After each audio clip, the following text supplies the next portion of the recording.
Minister talina buyinza. Council erina obuyinza.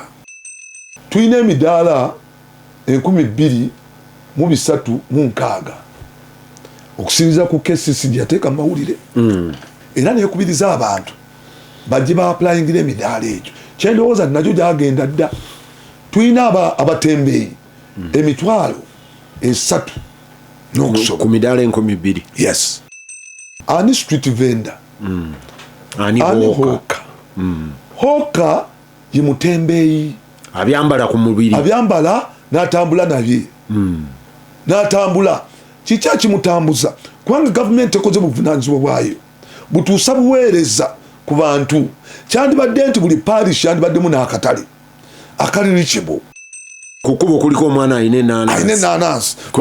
waliwo n'owekigaali asobole okugimutuusaako kubanga gwe tumuleetedde katale ali ku mmere ya leero. Kati omusuubira okukwata nusu 14 zeyandiguzeemu ennyaanya n'obutungulu ate agenda agule ennyaanya za 2,000 ng'entambula yokka ya 14. Kakati ffe kusaba gavumenti zimbira abantu obutale. Sente zino eza PDM ziteeke mu infrastructure development. Ndi mukugu mukumonitaringa ebikoleddwa kubanga sente zisinga zibbibwa mu bikolebwa enguudo awo. Sente zibbibwa nga ziyita mu legal department zaffe. Kampala capital city tewangula abayo 7. Kituufu. Ba ministers abasinga sijja gamba nti ono bafuuka bakayungirizi nga balina peculiar interest. Newesanga nti tetufunye kye tulina kufuna kubanga waliwo bannakigwanyizi. Naye mu nsi zonna ezikuze zikula zirinyisa abantu omutindo gwabwe industry eyo. Ndikakati oba oguba ababodaboda ababodaboda bano balinyise ontegera bulungi nnyo batuuke ku ddaala eribeera kale mu matatu abadde mu matatu batwale ku ddaala lya baasi. Problemu yaffe gye tuyina nti abakulembeze beerekerawo windo ey'okubba amataka. Tosobola kuba mukulembeze wa kibuga nga tosobodde kutayiza na kugira property ya KCC kuba nti tebbibwa. Ettaka lya KCC erisinga terina titles. KCC onoonya ttaka lya kugula. Era onoonyeza ettaka woteeka abatembeeyi, onoonya ettaka woteeka amasomero, wabula gw'otunda ku busente obutono ate ogula ku trillions of money. Anti kati yavuddeyo n'agamba abatembeeyi muve ku kkubo. Buyinza tabuyina. Kampala yaffe ffenna. Kampala tensanyusanga bweri. Era omulanga gw'abatembeeyi nguwulira. Omulanga gw'abakeeda abatunda amaduuka nguwulira aba business people. Njagala bategeeza nti buli omu agenda kubeera bulungi. Lutindo wano ku Radio Simba Peter Kibazo mu studios ogikwanjulira osibyeyo otya ampuliriza. Eyakoze olwaleero webale wonna wosinzira okutuuliriza tukwebaza okubeera ng'okola bwotyo. Peter Kibazo n'embeera mu studios za Radio Simba kwanjulira program Lutindo lunaku lwa 3. Nzira munenekebejje ennaku z'omwezi ziri 11. Akawungezi k'olwaleero ku bbalaza nakugamba nti olunaku lw'olwaleero tujja kubeera ne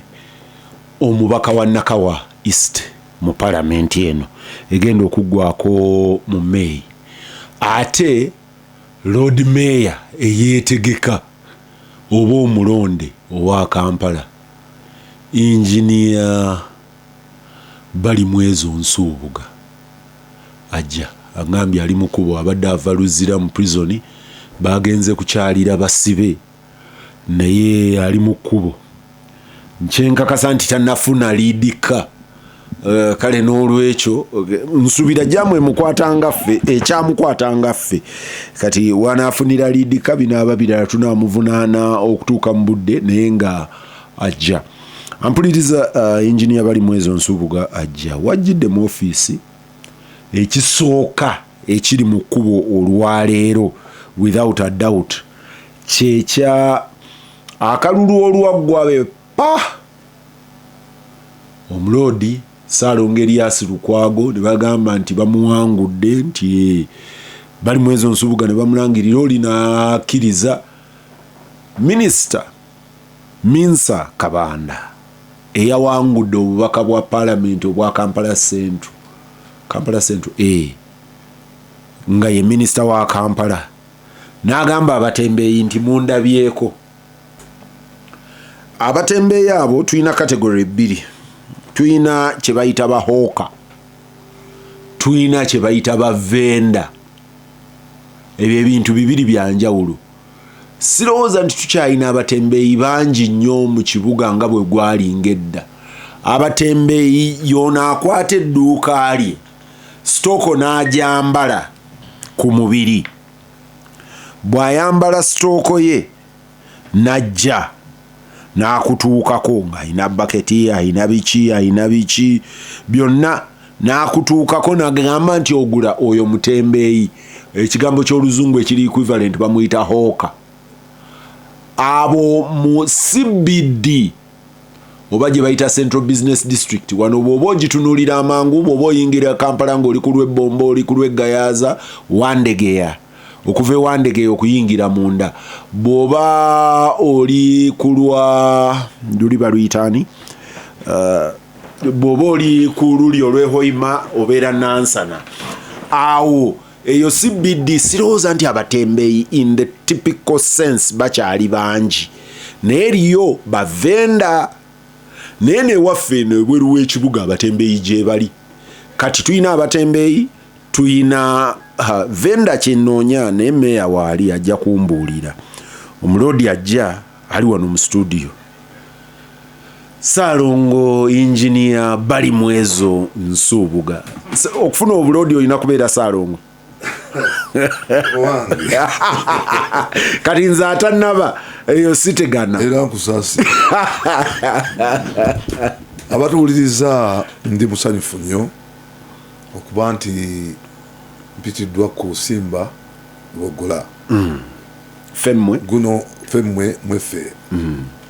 9 katonyeze 3 guno omukisa gwenfunye si gwa bulijjo naddala nga costings y'omu ku basajja abasinga okumanya. Awo nno njagala okwebaza tontega vivi kulema kubuuza era omanyi nabadde wano ne Latifu jjo ne mugamba nti Latifu ogenda kunkaluubirira kubanga oli muganda wange. Yakuzeemu kirati Atifu muleke oli muganda wange. Nebaza Katonda nti omukisa gumpeereddwa naddala nga nakamala okuwangula ekifo ky'obwa Lord Mayor bwa Kampala. Era nsuubira nti mu mwezi gw'okutaano nga guggwako oba ogw'omukaaga nga gutandika niyinza okulayizibwa okukwata entebe. Bamaze okugazeetinga tebannaba ekyo Katonda najja nkugamba nti Katonda waba ayogedde ani ayinza okugaana. Gwe twalaba nga nina buvumu bungi nnyo. Nakugamba ku simu nti bw'omegga toteekako mannyo. Omanyi nagera nengamba abantu nti sina mwoyo wa kutya. Kati olabira abasajja abatate bali mu ezo. Ntera okunyumya story abamu gye muyita nti yali ya katemba ya firimu. Wenakuba abasajja nga bakutte emundu kikondere mujjako emundu. Hani mugamba nti oyo katemba kyali wano Kyambogo. Ne ba witness baliwo ne kuba ku besasi yaliwo bali nakakata kyaliwo. So omwoyo gw'okutya gwe gukyasinza okuleeta abantu obuzibu. Kasita weebuuza Katonda nga Dawudi we yakikolanga n'agamba nti lumba. We neebuuza Katonda n'agamba nti lumba nalina okulumba. Abalala nga batidde nnyo nga kwe kuli naawe nze nalumba kubanga ow'amaanyi mu nze yali amaze okwogera. Nagamba wampangulirayo ate sikiinako kubanga buli omu aba n'owuwe. Buli omu aba naki n'owuwe. Palamenti yonna teyanzikiririzaamu. Bali mwezi bakuteze mbaga nti nedda bakwabiza bakugobye mu by'obufuzi ne mbagamba nze siwangulwa. Era njagala okwebaza ennyo muganda wange n'abo nabe neesimba nabo kubanga nandibadde sifunye bujulizi singa tebaalimu. Gwe Nambegga si musajja mutono. Kiringa Dawudi we yali ku Goliath nti yavaayo atenderezebwa nti amezze naggwano. Nange gwe Nambegga naggwano ne waliwo naggwano eyali mu nze. Ampuliriza Lutindo. wojidde mu office Yes, sir. osanze ngamba abantu nti wabadde tonnaba nakwetereza kukola celebration ng'eri minisita wa Kampala ayina byalangirira naye njagala nga tetunnatuuka ku bya minisita bye yalangiridde mu bigambo mu ddakiika 2 bali mu ezo tanoonya kalulu kati bali mu ezo ye meeya alinze ki okulayira njagala otuwa ekifaananyi ekyekibuga nina omuwala omukyala muyita muwala kuba muto musanze wano mu sales naga nti baŋambye oleeta bali mu ezo konze nti njagala nnyo okuwuliriza omusajja oyo mpulire ekibuga kyayagala kifaanana kitya ng'omukyala oli alina concerns ezisinga zibadde ku trade order n'ekibuga bwe kifaanana ekibuga ebikiyonjo ne mugamba Stella nti gwe ngenda okusookerako njagala mu ddakiika 2 tezimala bifunze ngamba bugambi kufunza ekibuga Kampala ye capital ekyekirooto kyo ye capital city yeggwanga ye economic hub yevaamu sente zivugirira Uganda lye ddiiro lya Uganda mu maka gwe bayita Uganda mubeeramu eddiiro nga wandyagadde newankubadde ebisenge tebyaliddwa n'eddiiro lino libere ki jonju oleme okusungwa naye kyennaku eddiiro lino terikwatiddwa nga ddiiro ng'ate kiviira ddala waggulu ne mu bannabyabufuzi Kampala eddiiro ya Uganda ye cash cow mwe muva ssente ezitambuza eggwanga efaanana bubi ate nyongedde okutegeera Kampala we ntandise okunoonya akalulu saakanoonya nga balabe baakanoonya nze nno natuuka muntu ku muntu nakola kibayita door to door era nga nkwatagana ne bannange aba National Unity Platform ne tuyingira byalo ye Kampala gye nasanga nga waliwo ennyumba abantu abasula obubi ng'ennyumba bagipangisa nusu 2,000 buli lunaku mu kisenyi bapangisa kitanda naye nga obuuka mwala ye Kampala gye nasanze ng'abantu tebalina kabuyonjo ng'abantu bapama mu buveera ye Kampala gye nasanze nti abamu bapama mu budeeya bine bamupayiringa mu nsonda emmotoka ya KCC wejja ne bakwata nga akasawo ka seminti nga bakasibye bulungi nnyo ne bakaleeta ne bakasuula ku ki ku mmotoka ya kasasiro otegera bulungi era waliwo betwakwata n'okukwata Kampala ye bantu nga bapama mu buveera ne bakasuka kazambi oyo kuki ku mabaati naye nkupa wetonya ate ne balembeka ki amazzi Kampala eri bubi nnyo Kampala nyonta gwodaano notunulira ekibuga nogaa nti no genda mu ghetto Kampala ejjudde ghetto eziri unplanned Kampala emyala egitwala abantu kyamukisa mulungi ti gavumenti etuwadde sente ezigenda okukola ku myala eminene ewadde KCC sente era gigenda kutandika doze eggulo bayinza okuba nga balambudde zina lukolonge egy'emyala eminene walufumbe enjujo n'eminene biliyoni ezisuka 5 nga tusuubira nti kinaabako kikolebwa kati Kampala kigye neetaaga nga maze okunyonyola nti Kampala oyo bwafaanana mubi nnyo nnyo nnyo Kampala alimu abantu nga obutale tewali tulina obutale 16 naye kumpi tekuli katale kazimbe okujjako akawandegeya ate akatwala abantu abatono ne busega ke katale kuka kaliwo akayinza okuba nti kakozesebwa effectively tegenda wano egundi ojja kulaba nti kali almost empty design yako yali mbi eyewandegeya mbi nnyo mutegeera bulungi Kampala kati ngwe nakawa tulina parish gye bayita Mutungo terina katale nakamu endaka baba tebabazimbidde wali bali mu kuzimba kitintale naye kamanye emyaka gyekamaze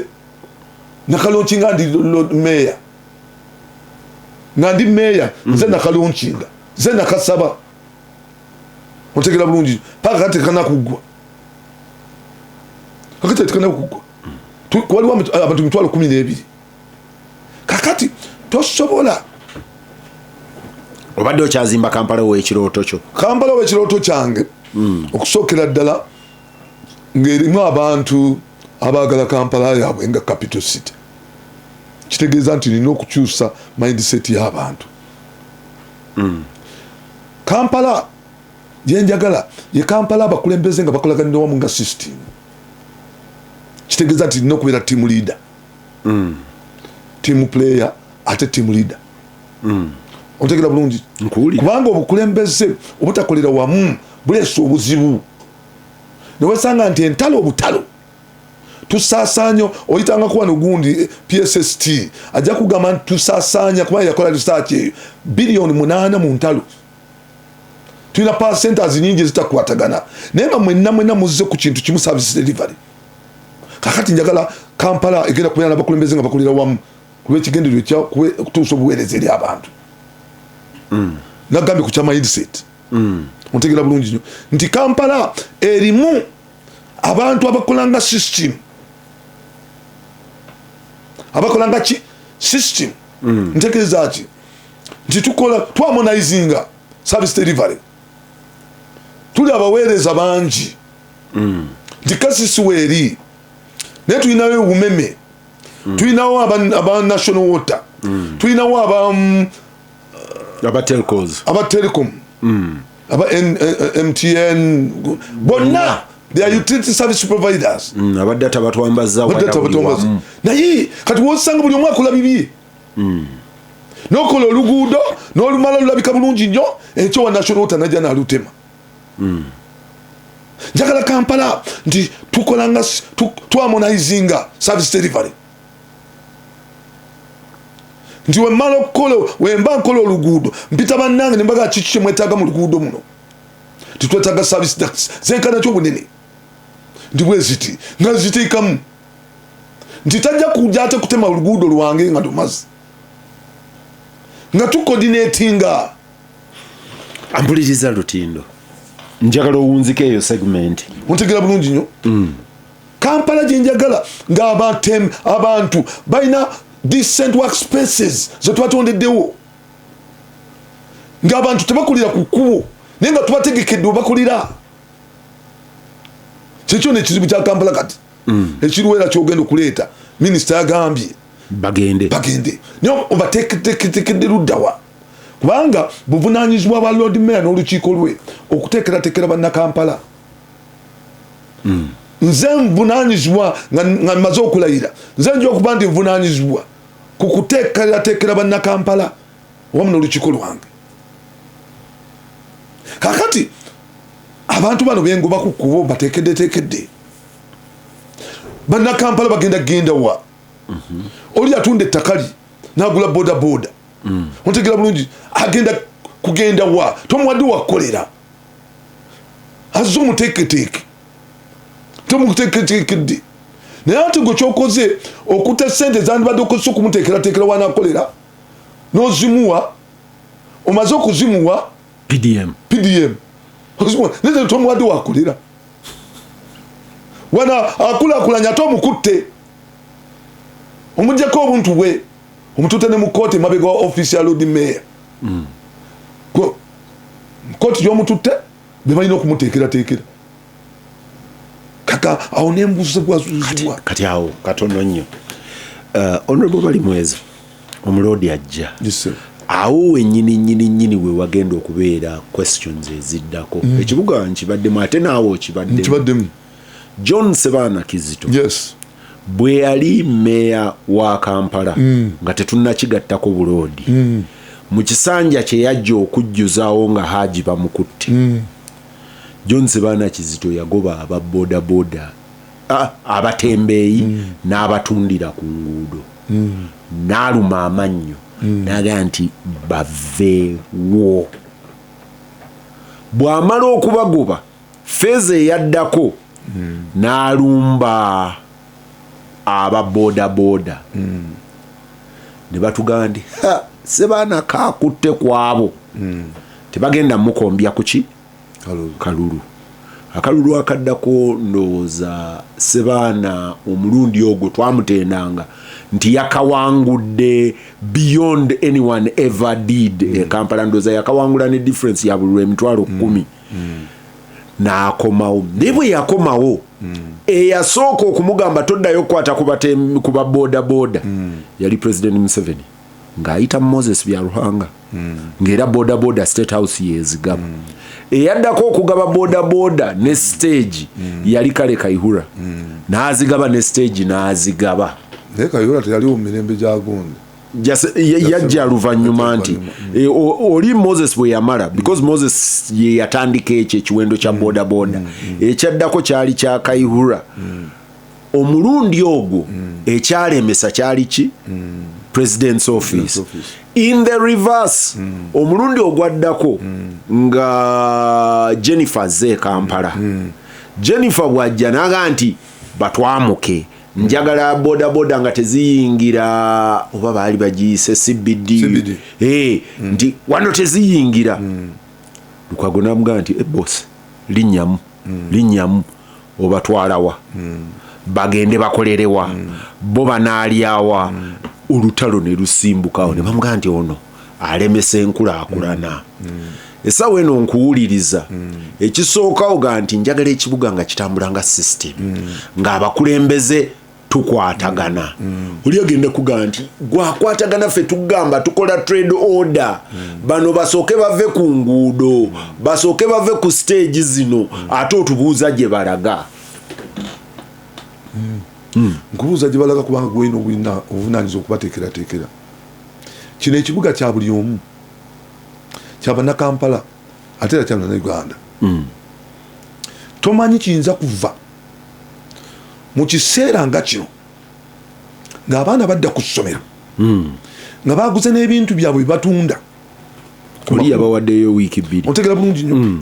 ontegera bulungi nnyo ng'abaana badda ku ssomero omujja ku kkubo nga temuteeseteese naye nga tuzze tugamba nti teekateeka ssente ezo zimba obutale bajje ku nguudo kuba bwe buvunaanyizibwa bwo wano we baamenya Nakawa Naggulu n'ensambya tomanyi kye twaliko twafuna obumenyi bw'amateeka obw'ekika kya waggulu nze omu kubanga abazadde we badda mu kyalo abaana bagamba tebadda mu kyalo tebagenda watali mataala obwana nebufuka bukifeesi abazadde bagambe tugenda gundi abaana ne babaleka bukifeesi ne bukula nze omu kubakwatanga bakifeesi kwekyankyanviiramu okuzimba akaduukulu kabavubuka abaana bato nze nazimba akaduukulu ku Jinja Road ng'abaana batandise okuba mob justice nengamba sijja kuba mukulembeze mubi nenoonya ssente netuzimba akaduukulu kubanga poliisi yali talina basibira ng'abantu batandise okubatta mobu mbadde manyi waliwo wano Naggulu remand home kola ate remand home ate yali wuwo remand home ekola bamaze okugira omwana okumusalira ne bamuteekayo ne cell tewali badde juvenile cell mu Kampala wonna era ndowooza Jinja Road yerina juvenile cell ate namala gizimba kubanga abantu batandise okutta obwana buno nenga ati no ng'omukulembeze katuzi naye ko atendekadde okugirayo nti obumenyi bw'amateeka obugenda okuvaawo bwamutawaana nnyo kati ngamba tutuule wansi tupulaninge nga tonnaba kukola decision tonnaba gamba nti bave ku nguudo enkya tubateekeddeteekeddewa wakyasobola okubaawo solution titulina emidaala emidaala giri emeka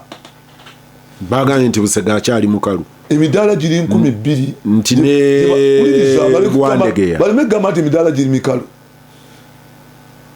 tulina emidaala 2,306 okusinziira ku KCC gyateeka mawulire era neekubiriza abantu bajje baapulayingira emidaala egyo kyendowooza nakyo gyagenda dda tulina abatembeeyi emitwalo 3 n'okusobola ku midaala 200. yes era wadde weebuuza nasanze wano weebuuza ani street vendor ani hawker hawker ye mutembeeyi abyambala ku mubiri abyambala n'atambula nabye n'atambula kikya kimutambuza kubanga gavumenti ekoze buvunaanyizibwa bwayo butuusa buweereza ku bantu kyandibadde nti buli parish yandibaddemu n'akatale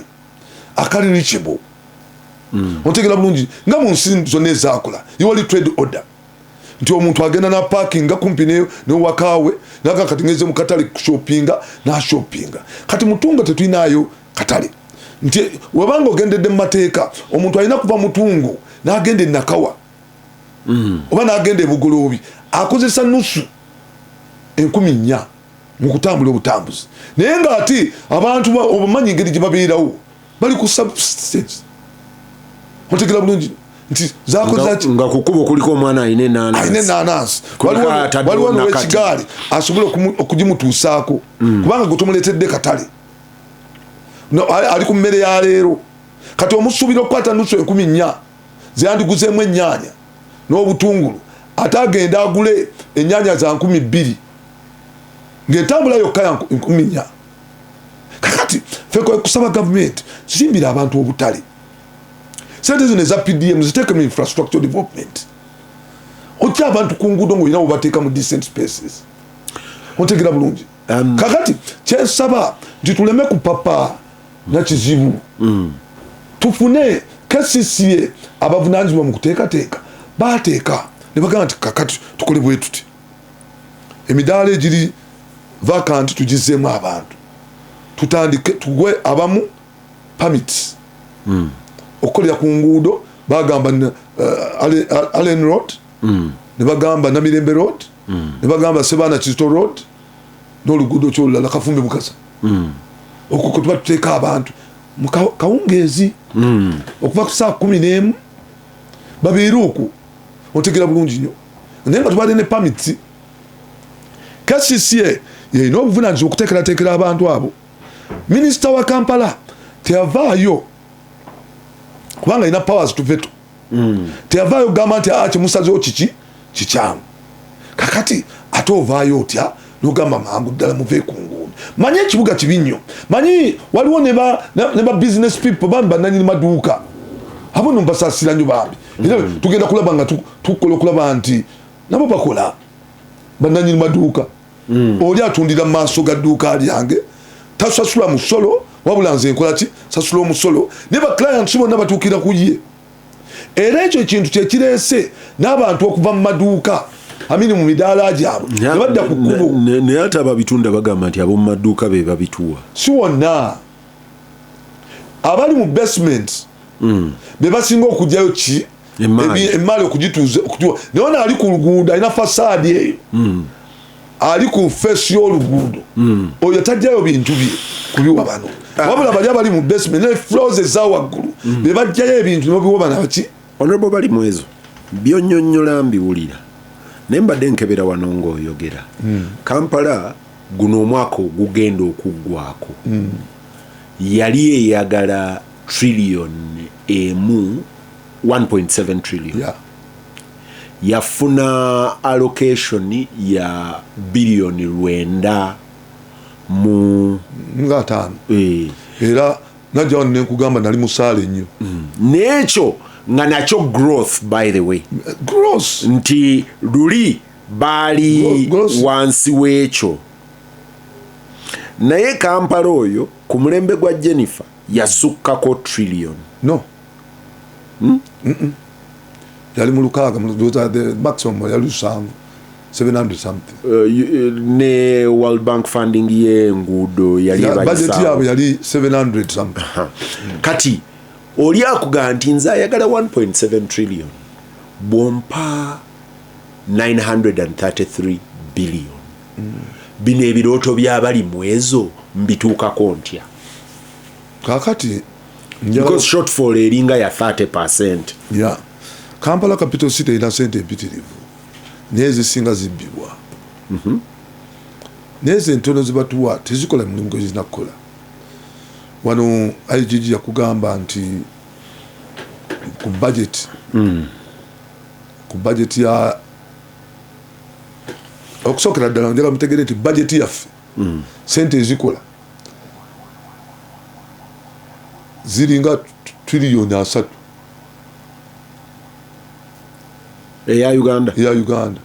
ku trillion 4 ku trillion 7 muzizo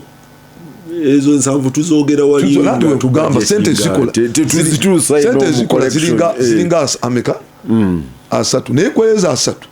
ate ne babba ku trillion 10 kakati wesanga nti sente zikola trillion 2 nejukira kuliko emisala gy'abakozi kakati wenzija wano mu Kampala wembanga mpereddwa sente ezo trillion almost a trillion nga ndi mukugu mukumonitoringa ebikoleddwa kubanga sente zisinga zibbibwa mu bikolebwa enguudo awo sente zibbibwa nga ziyita mu legal departments zaffe Kampala capital city tewangula bali musangu kituufu otegera bulungi okujjako okuluzinga ate sente baziyita consent judgment batuuka wali naga nti twagenza okulanga guno tetujja guwangula netukkiriziganya nekibazo netukkiriziganya negundi si bwe kitobwe kyali nga Kampala capital ekyali capital Kampala city twawangulanga emisango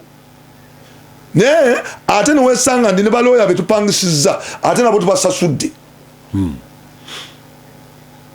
ninja neneebuuza nti local government endala zo nga zikozesa tezirina ligo gundi ligo team yazo directorate balina attorney general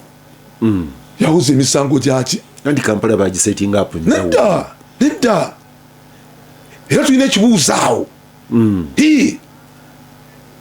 oyagala ku reviewing structure ya omuwolereza wa government yani ya attorney general kasi siki government kati yabawo obuyinza ayina okuba yabawo kyengenda okunoonyereza kubanga eyo structure baagi setting up ne bajja approving lwaki tuluzinga sente ne batuuka n'okuganishinga accounts zaffe omanyi kikolebwa kooti netukugamba nti etadde envumbu ku account ya KCCA nimbeera ku nkenke temukyalina kimusobola kukola account temukyagiyina kati eri mu Bank of Uganda tebakyasobola nedda nati nkugamba ebyaliwo gomanzi basobola okuba emotoka za KCCA zonna okimanyi sebo nze ndi victim oli victim nga football club emyaka nga 14 emabega ku account yaffe KCCA yatuwa sente zeyasookera ddala okutuwanga efuuse KCCA olwaziteekako bwe tuti looya omu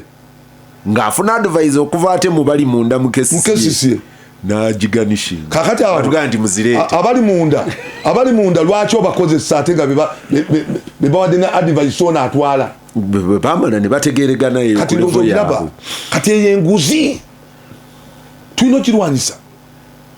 kyekindeeta nti sente z'omuwa omusolo entono ezo zikole kizina okukola luli najja nenkutegeeza nti tulina netteeka erigenda okutuyamba mwami bali mwezi sebo Saalongo oyogedde jjo lyabalamu omusajja gwe wammezze yakuba enduulu naga nti enguudo zino tye ziri overpriced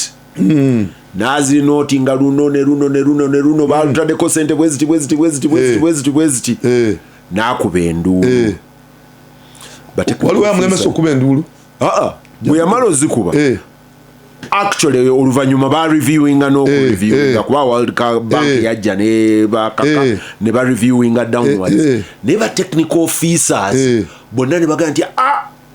ogwo si mulimu gwo ffe tulina technical know-how ffe tumanyi luguudo luyina kukostinga mmeka luyina kukola tutya nti oyo alwanyisa nkulaakulana siko ogwamu baali bakyamu ate omuludde olumu baali batuufu kubanga tosobola kuvaayo nga tomanyi na scope ya luguudo n'ogamba nti luli overpriced okujjako nga otudde wansi n'analyze buli luguudo terufaanagana. Ogenda e Rwanda mwana wattu bajja kubeera mu biliyoni 4.5. That's about $1.5 million kilometer. Wano kidipendinga ku layers z'okozesezza. Kakati kanku example. Wano tulina kubeera cheaper than Rwanda kubanga oli atema nsozi. Oli Rwanda in fact alimu ne formation. Naye wane ekisinga okututta in most cases ye issue y'ettaka. Kubanga n'ettaka lya banna Kampala, lya banna Uganda, eri Rwanda ettaka lya gavumenti. Kati compensation costs zino zijja ne zireetamu okugazia naate si ku nguudo zigenda kubeera reconstructed. Kuba bwe mba rebuilding Acacia abaddewo nzijjako asphalt abaddewo nenziramu nenfuukuula nenkola base ositandika ku subgrade kati awo besi olwo lunkostinga nga Northern Bypass nedda nkomawo liriza wonna wosinziira otuwuliriza ndi ne engineer bali mwezo nsuubuga omuloodi addako e Kampala mu mwezi gwa May oba June bali mwezo nsuubuga Kampala enguudo ze nali njogera n'omwami bamuyita Fred Senoga olina okuba ng'omumanyi. Fred Senoga aludde mu bya transport e Kampala ye yali think tank ya Pioneer is a bus ye yaleeta ne Utoda Wakula ennume ennaku zino abadde ayina concept endala gy'aleeta nanga nti ekyasuula Pioneer ekyasooka nti bwe baabawa ne bazimba ne facilities bazimba stages ne bakola ki tie babagamba Kampala egenda kubawa leeni ya bus ne mubuza ne Fred go wali ogirabawa nanga nti ffe baatugamba bagenda tuwa leeni ya bus tuleete bus leeni neebula Kampala enguudo twazitoolako parking njagala oyogere naffe ku your vision about parking ne transport wakati tutambuza boda boda. Akati mu view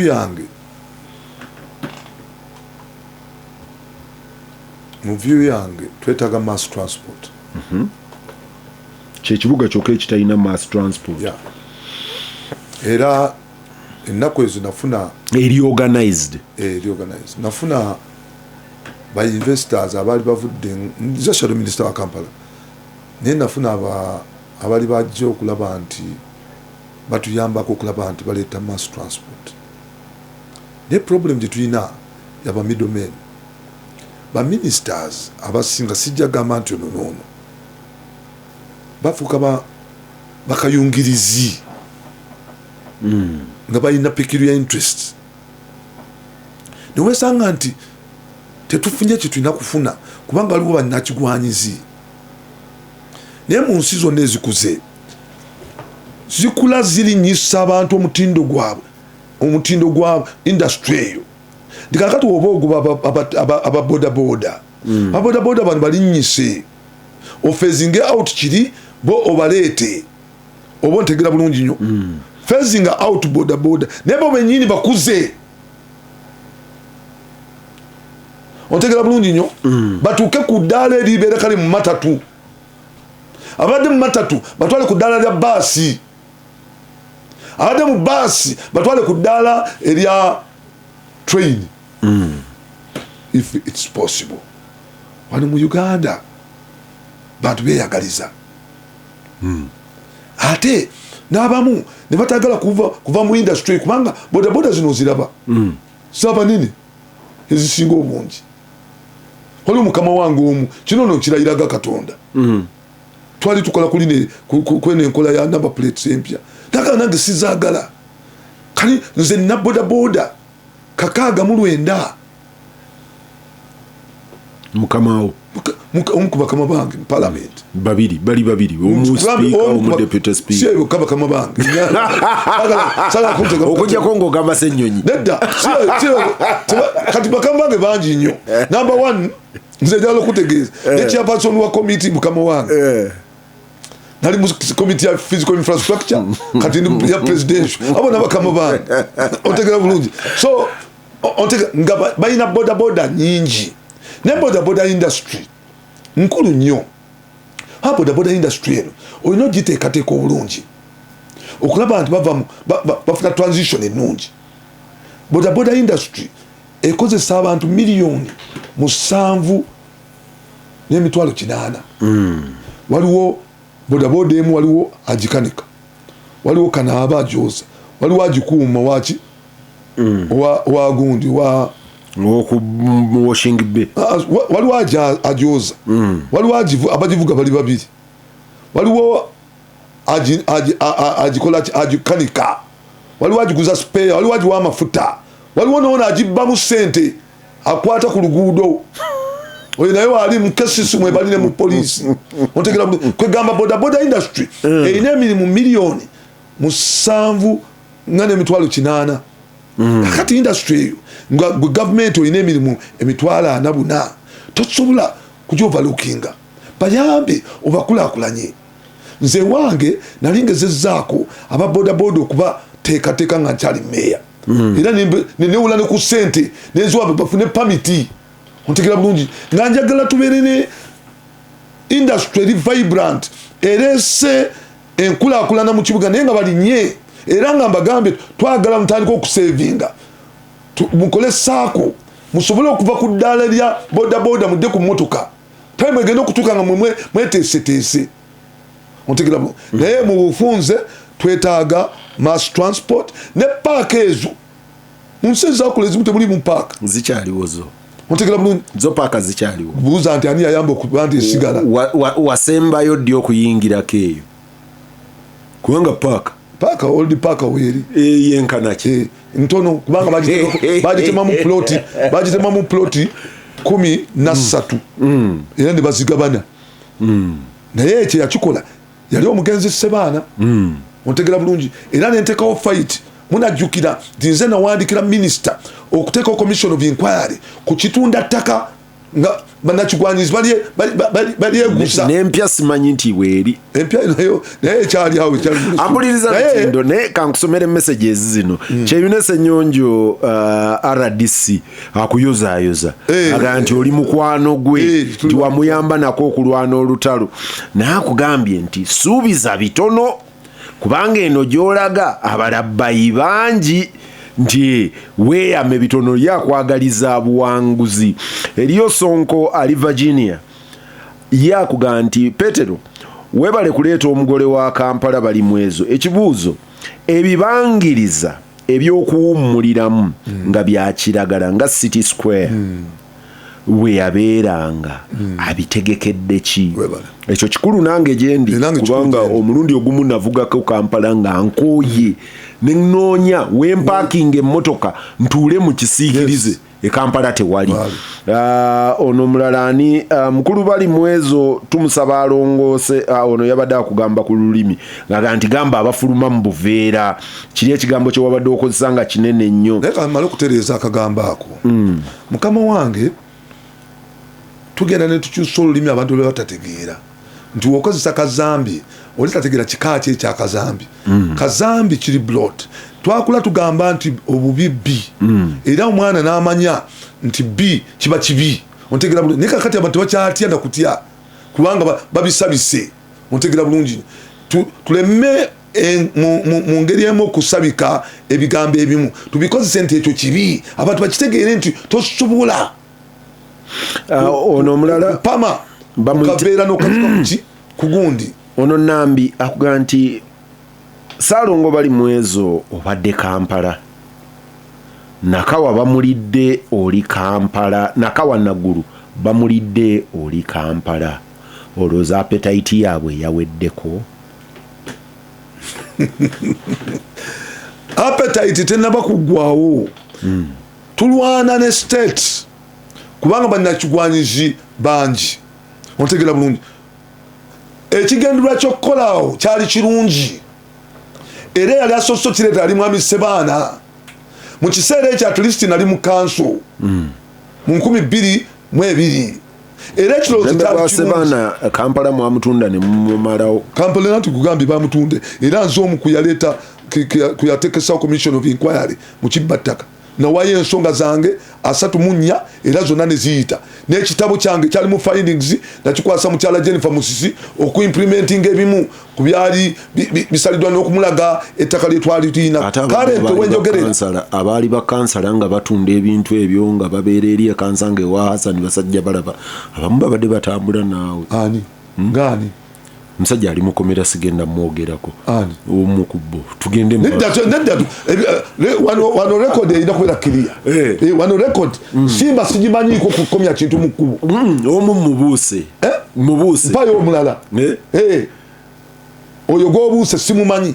kubanga nze mbadde straight mu bulamu bwange asinagamba gwe nati wenjagala okumanya omulala yafuuse mpi mu Kampala ojukira wali Photon we bali batadde Photon ku roundabout ya Garden City onyakana bali bataddewo Photon bus center ku mulembe ndoza nga omu ku ba MP 10 aba Kampala ye yaliddira waakyo samumanya kakati tugenda nebaza Jennifer Musisi nti yakikobawo maybe so agamba opposite king gundi kingdom Kampala ate kikyali wekiri ekyo tekiri kyagenda tekiri wote batwalawo naye dealing because oli agamba nti bano ababitwala balekeddaawo ekirala how do you deal with land management kubanga bangamba nti land board ya Kampala eyina obuyinza obwetongodde ku KCCA decision yayo temuyina veto powers nga KCCA how do you deal with kakati very fine era ensonga enagikwatako nenjogerako ne ba ministers nga shadow minister kantandikire eri ku Kyagondi problem yaffe gye tuyina nti abakulembeze berekerawo windo ey'okubba amataka bonga bo ne bakifunamu tosobola kuba mukulembeze wa kibuga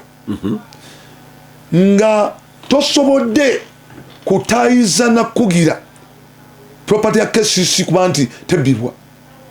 ekimu ku kyolina okusooka okukola kwe kufuna inventory y'ettaka lya KCC amasomero naye kakati wetwogerera nkubuulira ettaka lya KCC erisinga terina titles naye ng'aligaba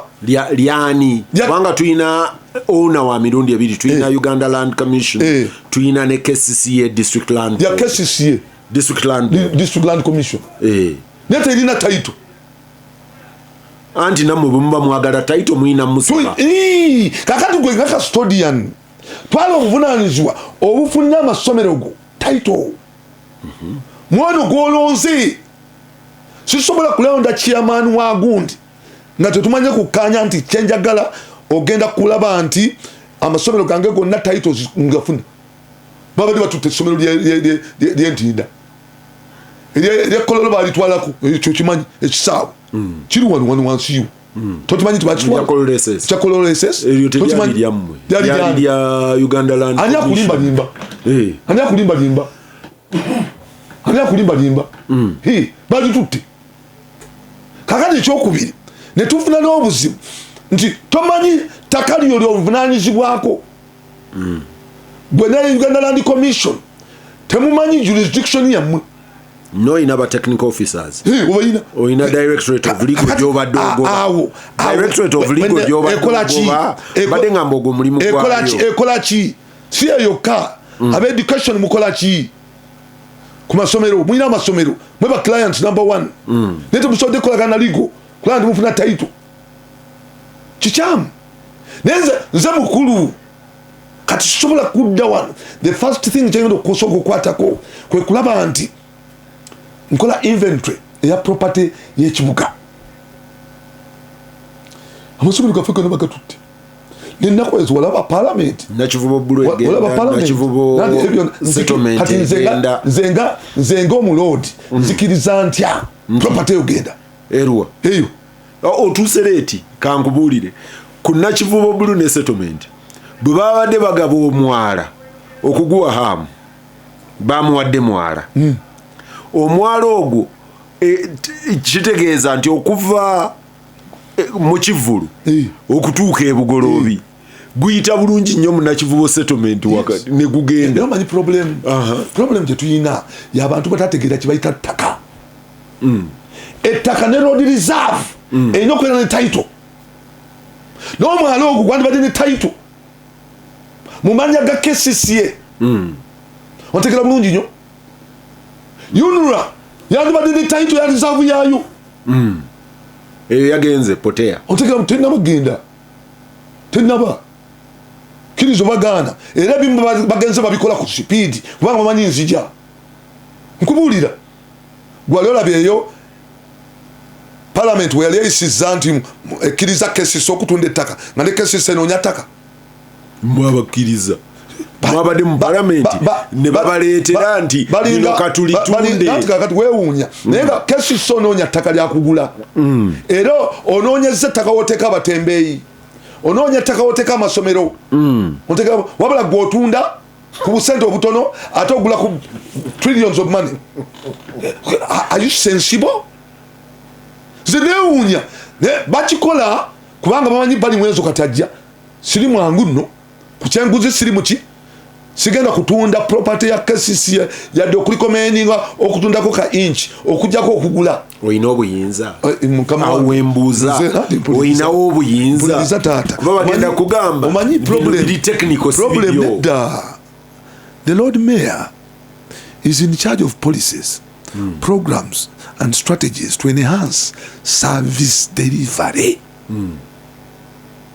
The policies zonna nze nfumba n'olukiiko lwange bwe buyinza bwe nnina kati linda kawo power center eddako neekola kikubanga tulina power center eruwa ewa minister asobola busobozi ng'alina reason okukola veto naye talinawo kyokka jagamba bwe bamugamba bwe batyo n'agamba nti osaaga nedda anti kati yavuddeyo n'agamba batembeyi muve ku kkubo naye buyinza tabuyina alina kikolera mu tteeka wetwogerera etteeka ly'ebyentambula bagenda difulumya Lord Mayor agenda difulumya n'olukiiko lwe genda kuza omwezi 24 omwezi guno gwennyini lyetteeka lyalina okutambuliramu directive yonna erina kuyingira nga etambula na tteeka directive tekulya bweru oba ofunye bulungi nnyo nolwenso minisita alina amaanyi era mukama wange era muteekamu nyo ekitiibwa naye ate ayige okutegeera nti tulina okubuuzaganya nze shadow minister wa Kampala nze nkola alternative policy yandize naneebuuzako alternative ye eriki nze nga shadow minister singa Lord Mayor agenda okubeera portfolio sigiina kati ya Lord Mayor omuloodi yalina obuvunanyizibwa kyovala yavuddeyo n'akola statement naga minisita talina buyinza kanso yalina obuyinza Lord Mayor yalina obuyinza n'olukiiko lwe temubajjaako obuyinza bwabwe at least waliwo consulting kubanga waliwo resolutions ezakolebwa nti tukozese obutale bwa kasande kabeerewo tukozese enguudo zino obwakawungeezi nti enguudo zino bwezitinya zebapamitingako abatembeyi okukola kyokukolerako then perhaps ne mu byalo eno watandika kubeera butale kale babiriyo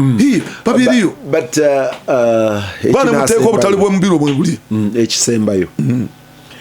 ekimu ku bisinga obuzibu ku KCCA ye kanso bwefaanana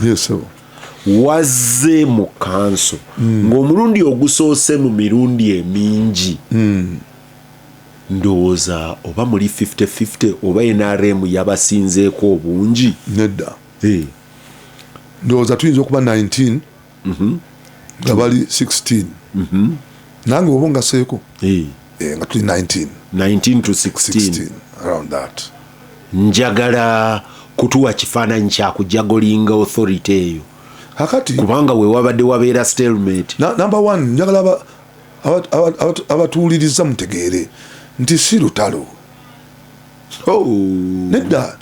okuweereza obuweereza si lutalo. Ojjukira Sulaiman Kidandala mumanya aliwo munjukira kyekyaliwo yalimirirwa okufuna obwa meya, omulodi yamulonda bali ne bagamba tojja mulonda naganza ajja kubeera, twasiba mu stalemate mpaka mu dakiika ey'ekyenda. kakati eyali problem yakuba nti temukwatagana. Nagambye nti Lord Mayor olina kubeera team player. Manya nti temwazaalibwa wamu, temuvudde mu parties ezimu, naye ate wano mulina okukolera wamu okuweereza ekibuga. Bannayu Kampala kibatwekamu zi services. Era ze nali nakawa nalina problems zaali zezimu, naye nga tutuuka ne tukkaanya. Ontegera bulungi, otuuka n'okkaanya. Nze nno nali nva mu party nga ndi munzekka mu Social Democratic Party. Naye nakawa we nafunira n'awaadi ensi 5 ne zimpa awaadi olw'okukola obulungi kubanga nagattanga. Ontegera bulungi, era abantu ne bantegeera. N'olw'ensonga eyo akadde katuweddeko njagala okutegeeza nzemu obukulembeze ngenda kubeera team leader w'abakulembeze bonna, okuli aba NRM, okuli aba independent n'okuli abaki aba Nuupu party yange. Ampuliriza Lutindo, njagala nsubule bwenti eri ababadde bandi obubi aba KCCFC ekyo nakibuuse mu bugenderevu kubanga nina conflict of interest nyingi nnyo ng'omuntu. Ekyo kyalulala katumulinda amale okulayira tukyalina omulodi. kakati njagala nsibula nkakasa bana Kampala nti Kampala yaffe ffenna. Kampala tensanyusanga bweri. Era omulanga gw'abatembe nguulira, omulanga gw'abakeeda abatunda amaduuka nguulira, aba business people. Njagala bategeeza nti buli omu agenda kubeera bulungi. Naye kyenjagala nti tuteekereteekere buli omu trade order nkulu. Kyengenda okukola kwe kulaba nti etteeka likola kyebayita rule of law. Etteeka alina okwenforcing etteeka otumala okukola amateeka ate tuga idi na enforcing. Saakala munnabyabufuzi akkiriza nti tuteekesa amateeka mu nkola ate okuvaayo okukola kikuga kugira okulaba nti kolaki tukola. Ekibuga twagala ekinyirira, ekibuga ekyabana Kampala ffenna mwe tugenda okubeera kubanga batembeeyi bano baana baffe, bakyala baffe, mikwano gyaffe, ab'amaduuka mukyala baffe, mikwano gyaffe. Buli omu alina okubeera mu kibuga nga yeeyagaza, omugagga n'omwavu, omutembeeyi, ow'ekigaali, ffenna tubeeremu naye nga ffenna tewali n'omwanyigiriza mulala. Impunity tegenda kubeerawo, amateeka tegagenda kukola selectively.